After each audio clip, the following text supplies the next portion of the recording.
Hello friends, welcome to Nerdy Neuron. अभी तक जो हम गैस्ट्रोइंटेस्टाइनल फिजियोलॉजी की बात कर रहे थे अपने पैरामेडिकल और नर्सिंग स्टूडेंट्स के लिए, उसमें अभी तक हम ऑर्गेनाइजेशन और जीआईटी को देख चुके हैं, स्लेवरी ग्लैंड्स का डिटेल पढ़ चुके हैं, स्टमक के जो गैस्ट्रिक सिक्रीशंस हैं उनके बारे में पढ़ चुके हैं, पेंक्रियाज और लिवर भी डिस्कस हो चुका है।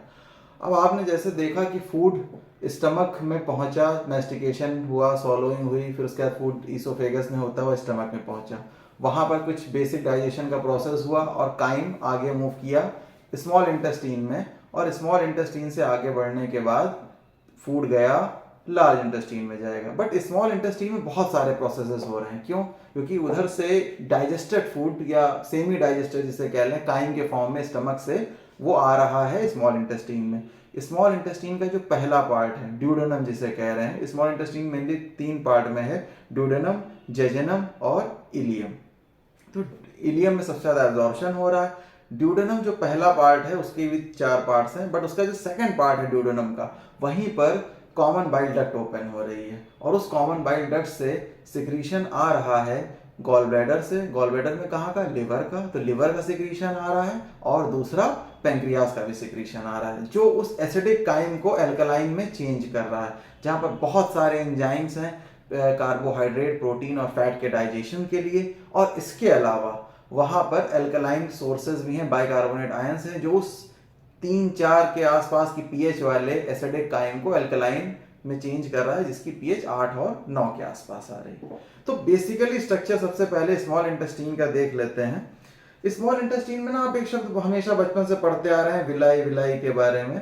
और विलाई और कुछ नहीं है, ये एक इंटेस्टीन की जैसे कि एक वॉल है, तो इसमें ऐसे ना प्रोट्रूजन्स निकले हुए हैं। ये प्रोट्रूजन्स इस वजह से निकले हुए हैं जिससे सरफेस एरिया बढ़ जाए। अगर ये सोचिए ऐसे फ्लैट हो, अगर ये ऐसे फ्लैट होगी तो एब्जॉर्प्शन के लिए एरिया कम मिल रहा है, पर जैसे ये विलाई हो गए और विलाई के ऊपर भी ना माइक्रो विलाई बन जाते हैं, तो विलाई, विलाई के ऊपर माइक्रो विलाई, उससे क्या होता है एब्जॉर्प्शन एरिया 1000 ऑफ टाइम्स बढ़ जाता है। ज्यादा सरफेस एरिया, बेटर एब्जॉर्प्शन। अगर सिर्फ ऐसे फ्लैट होगी तो एब्जॉर्प्शन का एरिया बहुत कम हो जाएगा। अब ये ऐसे ऐसे करके आ गया, 10 टाइम्स बढ़ गया, इसके ऊपर भी छोटे छोटे माइक्रोविलाई निकल आए तो ये और 100 टाइम बढ़ गया, मतलब 10 into 100 1000 टाइम्स बढ़ गया। तो इससे बहुत ज्यादा फायदा मिलता है, सरफेस एरिया बढ़ जाता है। दूसरा, विलाई के स्ट्रक्चर में आप क्या देखेंगे कि देखिए अंदर विलाई के कैपिलरी नेटवर्क भी बना हुआ है। सेल, ये ऊपर के सेल की लेयर है जो एपिथेलियल लेयर है सेल्स की, ये यहाँ इस डायग्राम में थोड़ा सा माइक्रोविलाई को जूम करके दिखाया जा रहा है। और अंदर जो है आप ये देखिए पूरा सेल्स में कैपिलरी नेटवर्क बना हुआ है, जो कि जैसे यहां से एब्जॉर्ब होंगी चीजें उसको ब्लड में पहुंचा देगा। और ब्लड से कहां जाएंगी वो चीजें? ब्लड से जाएंगी पोर्टल सर्कुलेशन के थ्रू, कहां? लिवर में।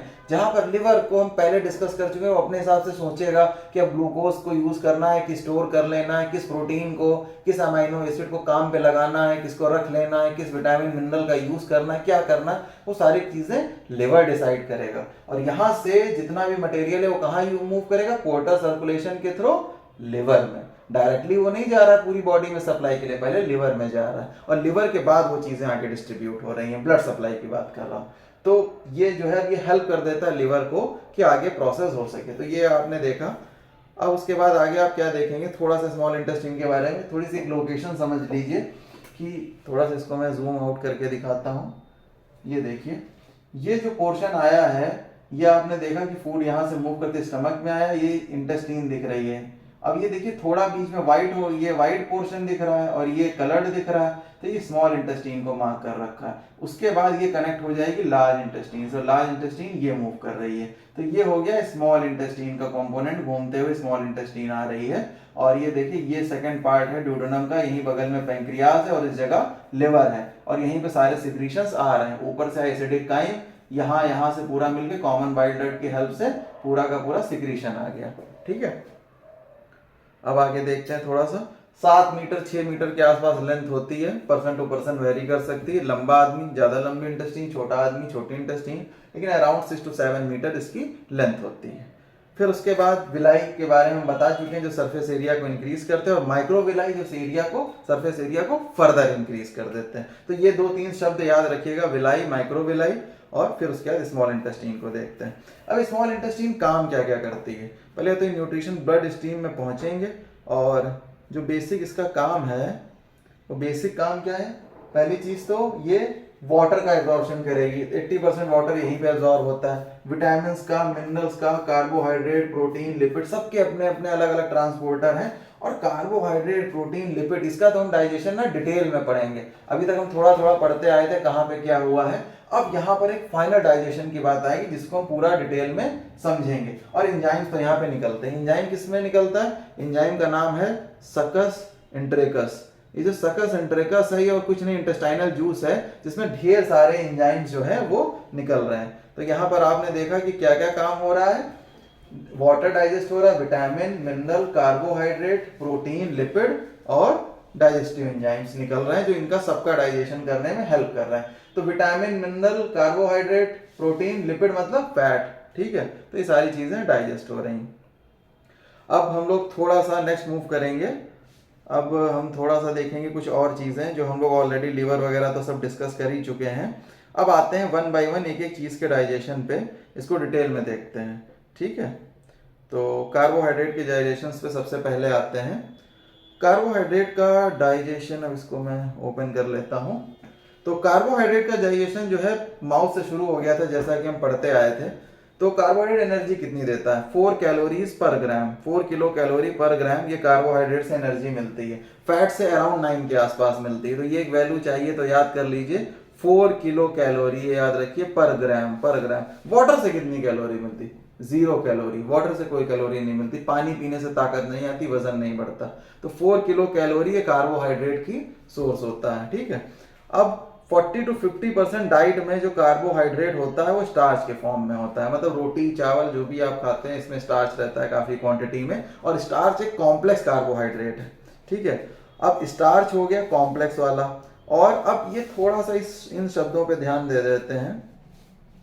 इन शब्दों को थोड़ा सा देख लीजिए कि ये क्या चीज है। Monosaccharide, disaccharide, oligo and poly. ये मोनो, डाई, ओलाइगो और पॉली ये शब्द बार बार आने वाले हैं, इनको कायदे से समझ लीजिए। मोनो मतलब एक, मतलब मोनोसैकेराइड मतलब एक कार्बोहाइड्रेट, सिंगल यूनिट, सबसे सिंपल वाला मोनोसैकेराइड जिसमें सिर्फ डाइजेस्टेड फॉर्म में, जैसे कि एग्जांपल ग्लूकोज में। डाइसैकेराइड मतलब 2 यूनिट्स हैं, 2 स्मॉल। ओलाइगो मतलब 10 या 10 से कम, और पॉलीसैकेराइड मतलब 10 से ज्यादा बट 1000 से कम, ठीक है। तो मोनो, अब यहाँ पे सैकेराइड लगा रखा है। सैकेराइड मतलब टर्म हम कार्बोहाइड्रेट के लिए यूज कर रहे हैं। मोनो की जगह अगर हम मोनोपेप्टाइड कह दें तो यहाँ प्रोटीन वाली बात आ जाएगी, 1 अमाइनो एसिड। डाइपेप्टाइड मतलब 2 अमाइनो एसिड से मिलकर बना। ओलाइगोसैकेराइड, ओलाइगोसैकेराइड का मतलब क्या हो गया? यहाँ पे ओलाइगोपेप्टाइड बोले तो 10 अमाइनो एसिड है या उससे कम है। पॉलीपेप्टाइड मतलब 10 से ज्यादा अमाइनो एसिड है लेकिन 1000 से कम है। तो ये मोनो का मतलब 1, याद कर लीजिए। मोनो का मतलब हो गया 1, डाई का मतलब हो गया 2, ओलाइगो का मतलब हो गया 2 से लेके 10 तक, ठीक है। 2 से ज्यादा, 10 से कम, ठीक है। More than 2 and up to 10। और पॉली का मतलब 10 से लेकर 1000 तक, ठीक है। ये क्लियरिटी आपको हो गई।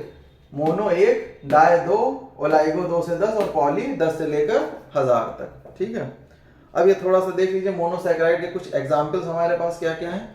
मोनोसैकेराइड का जो एग्जांपल है वो हमारे पास है ग्लूकोज, गैलेक्टोज और फ्रक्टोज, बड़े कॉमन है। ग्लूकोज तो हमारा सबसे ज्यादा कॉमन है भाई। ग्लूकोज हमें अल्टीमेटली स्टार्च ग्लूकोज में टूटता है। ग्लूकोज ग्लूकॉन डी के बारे में पढ़ते आए। और ग्लूकोज का भी जो डेक्स्ट्रोरोटेटरी है वो बॉडी में ज्यादा यूज होता है। डेक्स्ट्रोज, आप जब क्लिनिकल प्रैक्टिस में जाएंगे, जब इस वार्ड में काम करेंगे तो आप देखेंगे मरीज को ना D5 चढ़ाया जाता है, या मार्केट में बिकता है ग्लूकॉन डी। ये डी से क्या मतलब है? इसके 2 आइसोमर्स हैं। तो जो डेक्स्ट्रोरोटेटरी है, जो बॉडी में मेटाबॉलिकली एक्टिव है, उसका नाम है डेक्स्ट्रोज। ग्लूकोज का ही फॉर्म है डेक्स्ट्रोज। तो इसीलिए हम जब किसी को आईवी देते हैं ना तो मेटाबोलाइज होने वाला देते हैं, डाइजेशन के प्रोसेस से उसे नहीं गुजरना होता। तो हम चाहते हैं डेक्स्ट्रो दें तो डेक्स्ट्रोज देते हैं। D5 का मतलब क्या हो गया? 5% डेक्स्ट्रोज। ग्लूकॉन डी क्यों आगे लगा रखा है बेचने के लिए? क्योंकि डी का मतलब डेक्स्ट्रोज है। हमारे में जितना ग्लूकोज है सबका सब मेटाबॉलिकली एक्टिव है, तुरंत यूज हो जाएगा। दूसरा एग्जांपल गैलेक्टोज हो गया। तीसरा फ्रक्टोज हो गया। फ्रूट्स में फ्रक्टोज बहुत ज्यादा प्रेजेंट होता है, जितना फ्रूट्स लेते हैं उनमें ज्यादातर फ्रक्टोज प्रेजेंट होता है, ठीक है। ये सिंपलेस्ट फॉर्म थे मोनोसैकेराइड। अब डाइसैकेराइड। डाइसैकेराइड के 3 एग्जांपल देखिए। पहली चीज सुक्रोज, इसमें एक ग्लूकोज है एक फ्रक्टोज है। लैक्टुलोज, एक ग्लूकोज है एक गैलेक्टोज है, ठीक है। ये दोनों क्या हो गया, ये दो मोनोसैकेराइड, एक मोनोसैकेराइड ग्लूकोज हो गया, एक मोनोसैकेराइड फ्रक्टोज हो गया। तो एक ग्लूकोज एक फ्रक्टोज जुड़ के बना सुक्रोज। लैक्टोज मतलब एक ग्लूकोज एक गैलेक्टोज जुड़ के लैक्टोज बना। मैल्टोज मतलब एक ग्लूकोज एक ग्लूकोज ग्लूकोज दो जुड़े तो क्या बना, मैल्टोज। ठीक है, तो ये डाइसैकेराइड के एग्जांपल्स हो गए, सुक्रोज, लैक्टोज एंड माल्टोज। ठीक, अब उसके बाद आगे क्या देखेंगे, अब उसके बाद देखेंगे पॉलीसैकेराइड। पॉलीसैकेराइड में कौन से नाम आए, सबसे पहले स्टार्च, बहुत कॉमन है स्टार्च। जो है जनरली राइस में सबसे ज्यादा प्रेजेंट होता है। जिसे देसी हिंदी में नहीं कहते चावल का माड़ है, जो नया चावल है उसमें स्टार्च ज्यादा है, या चावल को उबाल दिया तो उसमें शुगर कंटेंट कम हो गया, ये बात कहां से आती है, स्टार्च धुल के निकाल देते हैं, तो स्टार्च हो गया। डेक्स्ट्रिन, डेक्स्ट्रिन भी जो होता है वो काफी कॉमन है और ये प्रेजेंट होता है डाइट्स में। ठीक है, और थोड़ा सा स्टार्च से लेस कॉम्प्लिकेटेड होता है। फिर ग्लाइकोजन, बॉडी ग्लूकोज को स्टोर किस फॉर्म में करती है, ग्लाइकोजन में। और ग्लाइकोजन बॉडी में कहां कहां प्रेजेंट होता है, एक लिवर में और एक मसल में, दोनों जगह ग्लाइकोजन स्टोर होता है। बट एक फर्क बताइए, लिवर में भी ग्लाइकोजन स्टोर है और मसल में भी ग्लाइकोजन स्टोर है, आखिर दोनों में फर्क क्या है? फर्क ये है कि लिवर का जो ग्लाइकोजन है ना, वो पूरी बॉडी में कभी भी यूज हो सकता है जब ग्लूकोज की जरूरत है। बट मसल का ग्लाइकोजन, अगर मेरे बाइसेप्स में स्टोर है ग्लाइकोजन तो उसको मेरी ट्राइसेप्स यूज नहीं कर सकती। लेकिन लिवर का ग्लाइकोजन पूरी बॉडी में कहीं भी यूज होता है। तो लिवर का ग्लाइकोजन बड़ा अच्छा है, सबकी मदद करता है, बड़ा निस्वार्थ भाव से सबके लिए लगा रहता है। बट मसल ग्लाइकोजन जो है ना, बड़ा सेल्फिश टाइप का है, जिस मसल में होगा उसी की मदद करेगा, बाकी दूसरी जगह नहीं करेगा। बाकी बहुत सारे प्लांट फाइबर भी कॉम्प्लिकेटेड पॉलीसैकेराइड्स होते हैं जो कि डाइजेस्ट बॉडी में नहीं होते हैं। जानवर उसको, जैसे सेल्यूलोज एक एग्जाम्पल हो गया। अब सेल्यूलोज को जो है पॉलीसैकेराइड है, बट सेल्यूलोज हमारे में डाइजेस्ट नहीं होता, उसे हम डाइटरी फाइबर की तरीके से यूज कर लेते हैं, रफेज की तरीके से। बट जानवर उसको डाइजेस्ट कर लेते हैं, उनके पास वो एंजाइम्स है, उनके गट में वो सिस्टम है, तो ये सेल्यूलोज हो गया। ठीक है, अब आगे देखते हैं। अब आगे क्या हो गया कि सबसे पहली चीज, इस नाम को फिर से देखिए, लौट कर आ गया, टाइलिन और अल्फा एमाइलेज। टाइलिन, टाइलिन क्या था, एमाइलेज। एमाइलेज जहां भी शब्द लगा होगा उसका मतलब क्या होगा, एमाइलेज का मतलब होता है कार्बोहाइड्रेट डाइजेस्ट करने वाला। अब वो चाहे स्लेवरी एमाइलेज हो, चाहे वो पैंक्रियाटिक एमाइलेज हो, हर जगह एमाइलेज का मतलब क्या है, प्रोटीन, वो कार्बोहाइड्रेट डाइजेस्ट करने वाला। अब टाइलिन, टाइलिन क्या था हमारा, पढ़ चुके हैं हम स्लाइवा वाले लेक्चर में, स्लेवरी एमाइलेज। और ये क्या बताता है कि डाइजेशन जो होता है वो माउथ में ही शुरू हो जाता है। ठीक है, फिर उसके बाद यहां पे एक वर्ड देखिए लिखा, 5% of all the starches will become hydrolysed by the time of food solute. मतलब आपने जितना भी स्टार्च लिया, अगर 100 ग्राम स्टार्च खाया है तो उसका 5% जो होता है, मतलब 100 ग्राम का 5 ग्राम कहाँ डाइजेस्ट होना शुरू हो गया, माउथ में ही, स्लाइवा में ही डाइजेशन शुरू हो गया। इसीलिए वो हल्का सा मीठा स्वाद आता है चावल को खाने पर। ठीक है, फिर उसके बाद ये देखिए, स्लेवरी एमाइलेज की एक्टिविटी ब्लॉक हो जाती है गैस्ट्रिक सिक्रीशन में जाते ही। स्लेवरी एमाइलेज जैसे ही पहुंचेगा जीआईटी गैस्ट्रिक में, क्यों, क्योंकि देखिए आपने पढ़ा था स्लाइवा का पीएच कितना था, 6.8 से 7 के आसपास, सारा खेल पीएच का है। वहां पर वो स्लेवरी एमाइलेज काम कर रहा था, डाइजेशन दे रहा था, बट जीआईटी में नहीं दे पाएगा, मतलब सॉरी स्टमक में नहीं दे पाएगा। क्यों, क्योंकि गैस्ट्रिक सिक्रीशन का पीएच हमने कितना पढ़ा था, 1 से 3 तक। फूड से मिलने के बाद पीएच 4 से कम हो जाता है। अब ये 4 से कम पीएच वाले फूड पे एमाइलेज, हमारा जो गैस्ट्रिक स्लेवरी एमाइलेज था, वो जाते ही स्टमक में इनएक्टिवेट हो जाता है। तो ये इंपॉर्टेंट चीज है, ये याद रखिएगा। अपनी ही पीएच पे वो एंजाइम काम करेगा। अगर बहुत एसिडिक काइम पहुंच जाए और वो न्यूट्रलाइज ना हो पाए इंटेस्टीन में, इंटेस्टीन के एंजाइम्स काम नहीं कर पाएंगे। पैंक्रियास से जितने एंजाइम निकल रहे हैं, लिवर से जितने निकल रहे हैं, इंटेस्टीन में जितने निकल रहे हैं, वो सारे के सारे कब काम करेंगे, वो सारे के सारे तभी काम करेंगे जब पीएच अल्कलाइन होगा। बट स्टमक के एंजाइम कब काम करेंगे, जब पीएच एसिडिक होगा। तो हर एंजाइम की एक्टिविटी का एक उसका पसंदीदा पीएच होता है, उसी में वो काम करता है। ठीक है, अब एक बार इस समरी को थोड़ा सा देखिए। स्टार्च, टाइलिन, ये यहाँ पे डाइजेशन हो। फिर पैंक्रियाटिक एमाइलेज आया। पैंक्रियाटिक एमाइलेज आप पैंक्रियाज में डिटेल में पढ़ चुके हैं पैंक्रियाटिक एमाइलेज के बारे में। अब पैंक्रियाटिक एमाइलेज आया, उसने 50 to 80% डाइजेशन कर दिया। किसमें तोड़ दिया, माल्टोज में। हाँ, मैंने जब पैंक्रियाटिक डाइजेशन डिस्कस किया था तो मैंने आपसे कहा था कि ये बहुत ज्यादा नहीं तोड़ता, थोड़ा थोड़ा तोड़ता। अब माल्टोज हमारा क्या था, माल्टोज कॉम्बिनेशन अभी पढ़ चुके, डाइसैकेराइड है। लैक्टोज क्या है, डाइसैकेराइड है।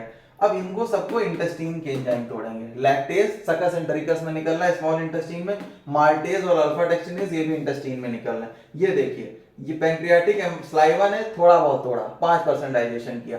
50 to 80% किसने किया? पैंक्रियाटिक एमाइलेज ने। 50 to 80% पैंक्रियाटिक एमाइलेज ने किया, और इसको तोड़ा माल्टोज और अल्फा डेक्सिनेज में। अब इस पे इंटेस्टीन के एंजाइम काम कर रहे हैं। लैक्टेज मतलब डाइसैकेराइड पे आगे काम कर रहा है। डाई को मोनो में तोड़ने का काम कौन कर रहा है? वो काम इंटेस्टीन के एंजाइम कर रहे हैं। ये सुक्रेज इंटेस्टीन का एंजाइम, लैक्टेज इंटेस्टीन का एंजाइम, माल्टेज, ये सब। तो डाई को मोनो में कौन तोड़ रहा है? मोनो में तोड़ रहा है इंटेस्टीन। और कॉम्प्लेक्स वाले को डाई में कौन तोड़ रहा है? कॉम्प्लेक्स से 2 यूनिट में कौन ले जा रहा है? ये ले जा रहा है पैंक्रियाटिक एमाइलेज। याद रखिएगा। अब क्लियरिटी हुई कि क्या काम है पैंक्रियाटिक एमाइलेज का और क्या काम है इंटेस्टीन के एंजाइम्स का। ठीक, अब इनका एब्जॉर्प्शन कैसे होगा? एब्जॉर्प्शन, 2 शब्द यहां समझ लेना, बार बार आ रहे हैं। एक एपिकल मेम्ब्रेन और दूसरा आ रहा है बेसोलेटरल मेम्ब्रेन। ये एपाइकल और बेसो, ये शब्द पीछा नहीं छोड़ेंगे। एपाइकल क्या है, बेसोलेटरल क्या है? एपाइकल गुरु ये है कि ये आपने मान लीजिए एक इंटेस्टीन है, ये इंटेस्टीन के सेल हैं, जैसे कि आपने पढ़ा था वॉल में। इधर ब्लड कैपिलरी प्रेजेंट है, यहां पे फूड प्रेजेंट है। अब जिधर फूड प्रेजेंट है ये हो गया एपिकल मेम्ब्रेन, और इधर जो ब्लड कैपिलरी की तरफ है ये बेसोलेटरल हो गई। मतलब जो सेल ऐसे एक स्ट्रक्चर बनाना है, सेल बीच में है, इधर फूड है, इधर ब्लड है। अब ये जो सेल आ रहा है, इसका जो ये वाला पोर्शन है, इधर जो फूड के टच में वो एपाइकल है, और जो उधर ब्लड के टच में है बेसल है। ये कौन सा? इंटेस्टाइनल एपिथेलियम का सेल है, जो अभी आपने विलाई में पढ़ा था, मेम्ब्रेन कैपिलरी के ऊपर चढ़ा हुआ था। तो इधर बेसोलेटरल ब्लड की तरफ वाला, और इधर एपाइकल। यही एपाइकल बेसोलेटरल कॉन्सेप्ट किडनी में भी आना है। तो एपाइकल हमेशा वो होता है जहां हमारा मटेरियल कांटेक्ट में आ रहा था, बेसोलेटरल हमेशा कौन सा होता है? जिधर ब्लड कांटेक्ट में आ रहा होता है। ठीक, अब यहां पे कौन सा चाहिए? एपाइकल में काम करेगा SGLT1 ट्रांसपोर्टर। नर्सिंग पैरामेडिकल के ना याद रखें, कोई बात नहीं, मत याद रखो। SGLT1 सोडियम ग्लूकोज को ट्रांसपोर्टर होता है, GLUT5 होता है। GLUT5 कहां पे काम करता है? GLUT5 काम कर रहा है ये एपाइकल पोर्स, जो फ्रक्टोज के एब्जॉर्प्शन में भी काम कर रहा है। और GLUT2 कहां प्रेजेंट है? बेसोलेटरल में प्रेजेंट है।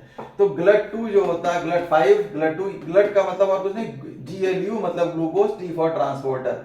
SGLT1 मतलब सोडियम ग्लूकोज को ट्रांसपोर्टर के बारे में इतना डिटेल में नर्सिंग पैरामेडिकल वालों को जरूरत नहीं है, बट इतना जरूर याद रखें, कार्बोहाइड्रेट का एब्जॉर्प्शन जो होता है उसमें मेम्ब्रेन ट्रांसपोर्ट काम करता है, ऐसे टहलते हुए नहीं चला जाता, ट्रांसपोर्टर चाहिए होता है। लैक्टोज इंटॉलरेंस, ये थोड़ा सा अप्लाइड पोर्शन देख लो। इसका मतलब सिंपल हिंदी में होता है दूध ना पचना। जिसको दूध हजम नहीं होता है उसको लैक्टोज इंटॉलरेंस होता है, दूध डाइजेस्ट ना हो पाना। अब दूध डाइजेस्ट, आपने बहुत से लोगों के बारे में सुना होगा कि वो मिल्क प्रोडक्ट कुछ भी कंज्यूम कर लेते हैं तो उनको दूध डाइजेस्ट नहीं होता है। ये बहुत बड़ी प्रॉब्लम होती है। पेट खराब हो गया, दूध पीते साहब पेट खराब हो जाए, बड़ी कंप्लेंट होती है लोगों की।